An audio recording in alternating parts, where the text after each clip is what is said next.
I hope आप सब बहुत अच्छे होंगे। तो मैं वेलकम करती हूँ आपका अपनी न्यू वीडियो में। तो आज हम पढ़ेंगे चैप्टर 1 क्लास 9 का इंट्रोडक्शन हम समझेंगे, जो कि बहुत इजी चैप्टर है और आप लोग साथ साथ समझते चलना। चलिए, ये आपको एक डायग्राम दिख रहा होगा, है ना। ये एक फ्लो चार्ट है जो आपको समझाने के लिए बनाया गया है DOE की तरफ से। बहुत सारे बच्चों के स्कूल में सैम्पल पेपर्स डिस्ट्रीब्यूट भी हुए होंगे बच्चों, उनके अंदर यही सेम नोट्स दिए गए हैं। तो मैं आपको डिस्क्रिप्शन में लिंक भी दे दूँगी, जिसके अंदर आप जाकर सपोर्ट मटेरियल को ऑनलाइन डाउनलोड भी कर सकते हो और बहुत अच्छे से उसको रीड कर सकते हो, जिनको स्कूल में प्रोवाइड नहीं हुआ है। तो चलिए नंबर सिस्टम चैप्टर शुरू करते हैं। ठीक है, तो बच्चों यहाँ पे आपको दिख रहा होगा नंबर सिस्टम के बारे में यहाँ पे बात कर रहा है। जैसे हर चीज़ का एक सिस्टम होता है, ऐसे नंबर्स का भी एक सिस्टम होता है ना बच्चों। आप लोगों ने बचपन में छोटी क्लास में पढ़ा होगा नंबर लाइंस के बारे में। Every point on the number line represent real number. जो नंबर असलियत में होते हैं, नंबर लाइन उन्हें ही रिप्रेजेंट करती है। हम सब पढ़ते आ रहे हैं, एक नंबर लाइन होती है, इसमें बीच में क्या होता है बच्चों, ज़ीरो होता है। इस तरफ सारे पॉजिटिव नंबर होते हैं प्लस वाले, और इस तरफ सारे नेगेटिव नंबर होते हैं। तो ये आपको क्लियर हो गया होगा। चलिए, अब ये जो रियल नंबर होते हैं ये होते कैसे हैं, अभी तो आपको पता चल गया। कुछ पे नेगेटिव होते हैं और कुछ पॉजिटिव होते हैं। चलिए, अब ये जो रियल नंबर्स हैं बच्चों, ये दो तरह के हैं। एक तो है रैशनल, है ना, और दूसरे हैं हमारे इरैशनल। अब कैसे पहचाना कि कोई कौन सा रैशनल है और कौन सा इरैशनल है, तो चलिए रैशनल को समझते हैं। जो रैशनल नंबर होंगे बच्चों, वो कुछ आपको ऐसे दिखेंगे। एक नंबर ऊपर लिखा होगा और एक नंबर नीचे होगा। ये हमें बताता है कि जो P और Q दोनों ही हैं, ये इंटीजर्स होंगे। क्या होंगे बच्चों, इंटीजर्स। अब आप इसमें कंफ्यूज मत होना कि इंटीजर्स क्या होते हैं।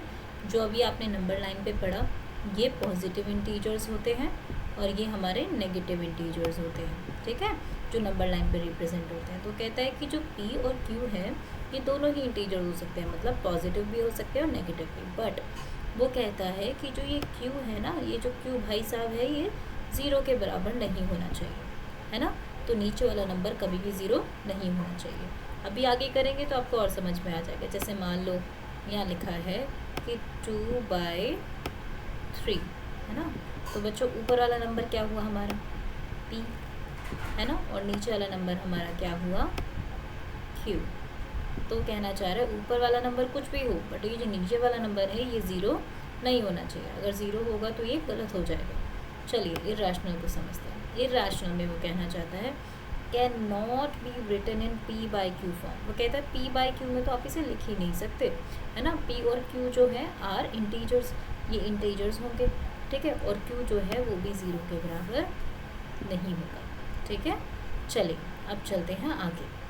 अब रैशनल नंबर जो रैशनल नंबर भी जो होंगे बच्चों, अभी आपको बताया मैंने इंटीजर्स क्या होते हैं, है ना। इंटीजर्स आपके कुछ पॉजिटिव भी होंगे और कुछ नेगेटिव भी होंगे, और ये है इन्फिनिटी, है ना। इन्फिनिटी तक नेगेटिव इंटीजर जा सकते हैं और पॉजिटिव इंटीजर्स भी इन्फिनिटी तक जाएंगे।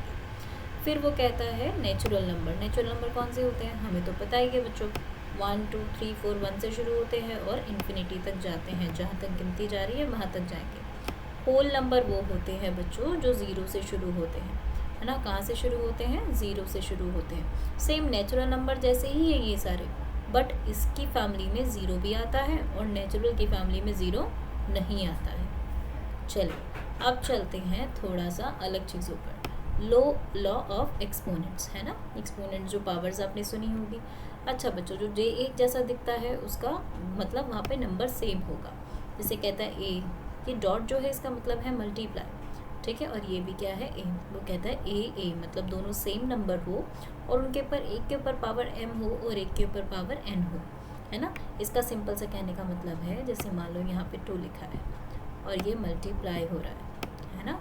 किससे मल्टीप्लाई हो रहा है, 2 से ही मल्टीप्लाई हो रहा है, और इसकी पावर है यहाँ पे 3, है ना, और इसकी पावर है यहाँ पर 2। तो आंसर क्या बनेगा, आंसर देखिए बहुत ही ईजी है। वो कहता है अगर दोनों नीचे सेम है तो उसको एक बार लिख दो, मतलब 2 और 2 2 बार लिखे हैं तो इनको एक बार लिख दो, मतलब 2 आपने लिख देना है। फिर उसके बाद वो कहता है m + n दोनों पावर्स को जोड़ दो, मतलब 3 और 2 को जोड़ दो। 3 और 2 कितने हो जाएंगे बच्चों, 5। तो क्या बन गया, 2 की पावर 5। इससे ज़्यादा इजी और कुछ नहीं हो सकता। वो कहते हैं अगर ऐसे ही सेम नंबर आपस में डिवाइड हो रहे हो तो उसको एक बार लिख दो और उसकी पावर्स को क्या कर दो, माइनस कर दो। अगर एक नंबर लिखा है जो ए है, उसकी एक पावर अंदर है m और एक पावर बाहर है, तो इनके बीच में तो कुछ नहीं है, क्योंकि यहाँ ना तो यहाँ पे मल्टीप्लाई हो रहा है ना पे यहाँ पे डिवाइड हो रहा है। तो आपने क्या करना है, ए को सिंगल लिखना है और इन दोनों को आपस में मल्टीप्लाई कर देना है mn। अगर दो अलग नंबर हैं, एक नंबर ऊपर है और एक नंबर नीचे है ना, और उनके ऊपर जो पावर है वो नेगेटिव में है। किस में है बच्चों, नेगेटिव पावर है। कैसी पावर है, नेगेटिव। चलो ध्यान से देखो, नेगेटिव है ना। अगर आपको इसको पॉजिटिव करना है तो आप बी को ऊपर भेज दो और ए को नीचे कर दो, रेसिप्रोकल कर दो, है ना। बी को ऊपर भेज दिया और ए को नीचे, और पावर किस में हो गई, पॉजिटिव। तो आई होप ये वाला आपको क्लियर होगा। जब क्वेश्चन सॉल्व करोगे आपको ये और अच्छे से समझ में आ जाएगा। रैशनलाइज फैक्टर टर्म्स कुछ ऐसे होंगी और इनको रैशनलाइज करेंगे तो ये कुछ ऐसे हो जाएंगी। रैशनलाइजेशन बच्चों जब हम सॉल्व करेंगे तो आपको और इजीली समझ में अच्छे से आ जाएगा। ठीक है, चलो आगे चैप्टर करना स्टार्ट करते हैं।